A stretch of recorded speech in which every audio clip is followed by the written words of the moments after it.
Michael Cannon was officially welcomed at this annual meeting as the new Chief Executive Officer. Cannon began his career at IBM, but it was his business experience in Asia, including China, that got him the top position at Selectron. I have been dealing in operations in low-cost geographies for well over 15 years, including People's Republic of China. So I think that my background maps over very well to the needs of Selectron. Cannon immediately announced plans to restructure operations, particularly in developed nations, and to cut the workforce by 12,000. Selectron then moved to scale down or close factories in the United States and Europe, while accelerating its shift towards production in mainland China.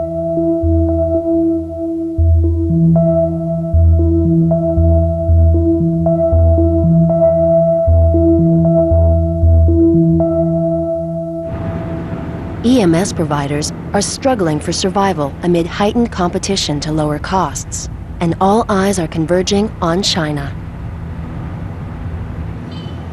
Flextronics already boasts the world's largest factory in Guangdong province. Flextronics was the first EMS company to pursue activities here 8 years ago and currently operates 17 factories in China. This early start helped put the company in the industry's top spot.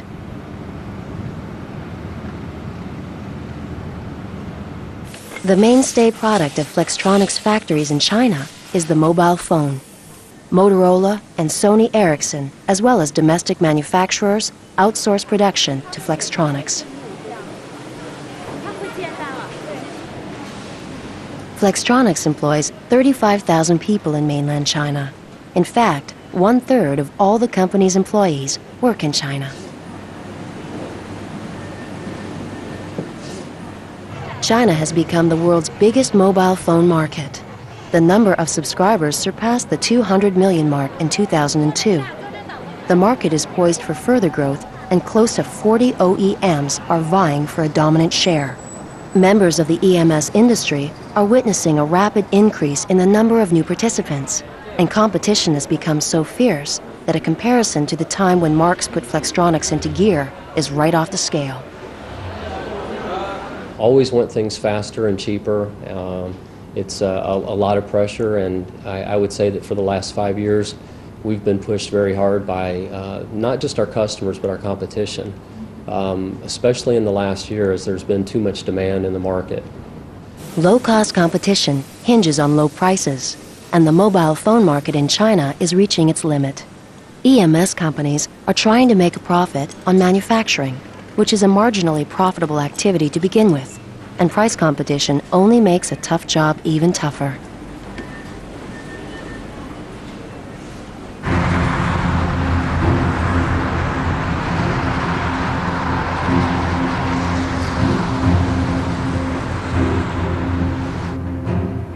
What could be done to alleviate this difficult situation?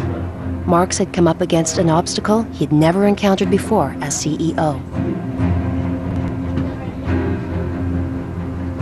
I'm just wondering what your quarter is. In 2001, Marx made a decision to carve out a new path for Flextronics to follow.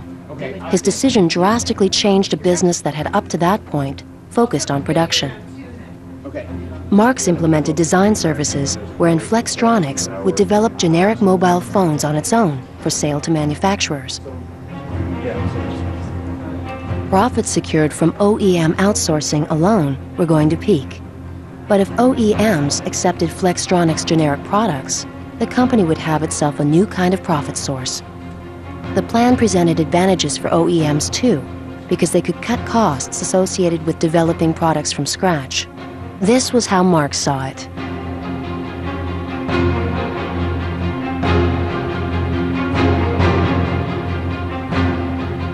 What our vision for the industry was, I would say that we were right about what the industry would look like in all regards. What we never thought would happen would be that we would be a full designer of products. And that is really what the ODM business is. Design services needed design engineers with expertise in specific fields. Initially, only 4 people had the necessary skills. Development of mobile phones for the Chinese market started with this tiny team.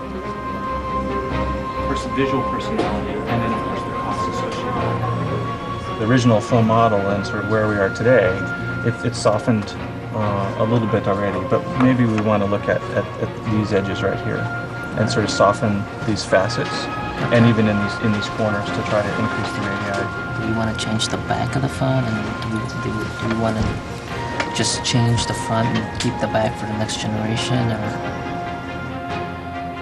This is the first mobile phone Flextronics developed for the Chinese market. In the spot where the brand name goes is the word logo. The OEM just needs to put its name here. In May 2003, an OEM picked up the mobile phone and put it on the market.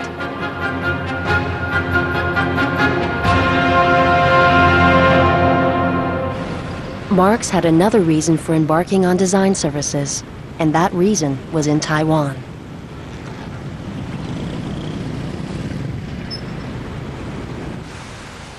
A Taiwanese EMS provider was swiftly gaining share in mainland China and had become a formidable rival. Marx felt design services was a mighty weapon to stem the advance of this rival. This is Stephen Lee, chairman of the Arima Group, Taiwan's leading EMS provider.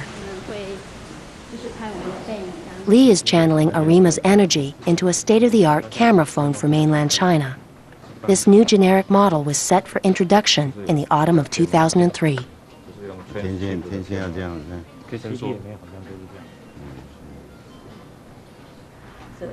How many versions of this model will there be? We're planning on 5 or 6 right now. We expect it to be a mainstay from the fourth quarter of this year through the first half of next year. The aggregate annual mobile phone production by EMS providers in Taiwan has reached 40 million units. These companies are in hot pursuit of Flextronics and its 60 million unit level. American EMS providers have enormous scale. They have production points all over the world, and that number simply overwhelms us. However, our skills in product development and design services are far superior to the Americans. The design services of Taiwanese companies have already proved successful. Since the 1990s, the personal computers produced for OEMs in the United States have been vital exports supporting the Taiwanese economy. Even today, more than 60% of the world's laptop computers are made by Taiwanese companies. Many of these were developed by local EMS providers for their OEM clients.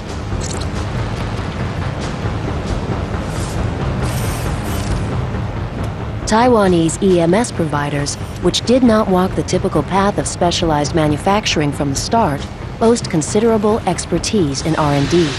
Having garnered worldwide attention for their ability to develop personal computers, they turn their sights to a new product: mobile phones.